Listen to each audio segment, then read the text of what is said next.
When we are faced with challenges and difficulties, or when we go through certain obstacles, certain experiences, whether addictions or rage, anger, jealousy, envy, greed, fear, right? When we go through these things that bring us shame, remorse, guilt, that are those things that are meant to keep us, like, for example, like in bondage per se, right? When we go through these things, what happens here is that we are able to experience the other side of the coin, right? And I'm gonna use the coin as, like, the coin as the example. You know how it has two faces, right? So the same thing, like with the moon, like for me, right? Like with the experiences with the moon, where things happen, usually during full moons. I don't even track these things. I'm being guided to like track it now because it's never gonna stop, right? But I just see it as something for me to learn from it, right? And so let's get back in track. When being presented with challenges, with obstacles, with things that make us expand, right? Because we're here to experience expansion, to experience limitations, like the false belief of limitations. We're here to experience that. So when we find ourselves experiencing that, right, what happens is that we are being pushed into expansion, right? And pushed into seeing different parts of ourselves that we wouldn't be able to see unless we go through these things, right? And so what happens here is that some of us go too deep into whether it is the light or the darkness, right? So with the light is like very naive type of energy where you're just loving light and like, yeah, everybody walks over you type of scenario, right?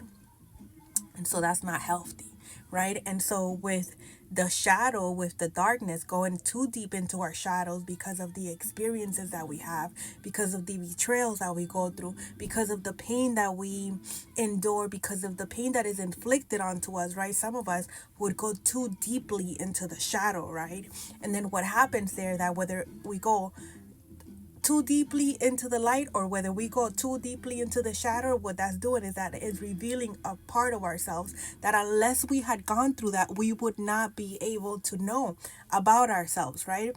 And so for me, I'm very passionate about this topic because with everything that has been thrown my way, right, specifically from the people that it has come from, right, and like the narratives that has been produced, right. For example, with me, when it comes to these false narratives, right, they just don't resonate with me, right? They don't resonate with the life that I live. They don't resonate with the reality that I'm in. So it's like it doesn't resonate with me. And I'm coming, my love. I'm making a video. I'm short on time. I'm coming. So I'm coming, baby. And so I wanted to bring out the message about going too deeply into our shadow and going too deeply into our darkness, our light, right? And how we are to find balance, right? It's not to shame, like go being too naive and going too much into the light, or being too diabolical and going too much into the darkness, right? That's why we have to appreciate all of the experiences and not pass judgment on any of them. And when I say any of them, I truly want us to get the concept of not passing judgment into any of them. And I do understand that there are things that are just horrific, right? That we sometimes say, well, I'll never be able to forgive that. I'm never going to be able to forgive this type of. Yes, we can. We can come to forgiveness by finding, like, identifying the spirits that were operating through these people and the spirits that were operating through ourselves as well. And choosing to separate the person from the spirit, effing off the spirit, because we don't fraternize with unclean spirits, and forgiving the person, for they know not what they do. And that's how we come to forgiveness into anything that has been done to us, right? And then we can also understand that some of us go deeper into our shadows than others do. And some of us can also go very deeply into our light where we're following a false light, right? And we are being taken advantage of. And we are just just too naive per se, right? And so we also forgive ourselves for that, for we were following a false life. We have to have boundaries, we have to have discernment, we have to have intuition, right? And no matter what the situation may have been, for whatever reason it was that we were operating under those conditions, whether magic was involved or not, we can come to forgiveness for ourselves and for others, right?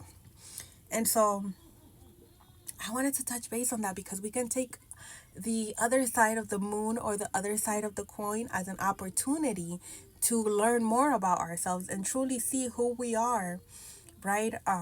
As an individual, when certain things happen to us, like, are we the same? Like, for example, I experienced a situation a couple of months ago, not so long ago, where I didn't, have any source of income type of scenario. I was like unemployed. I didn't have a car. And it was like a test. Like, are you still the same person when all these things are taken from you? Right? And are you still the same person when all these things are given to you?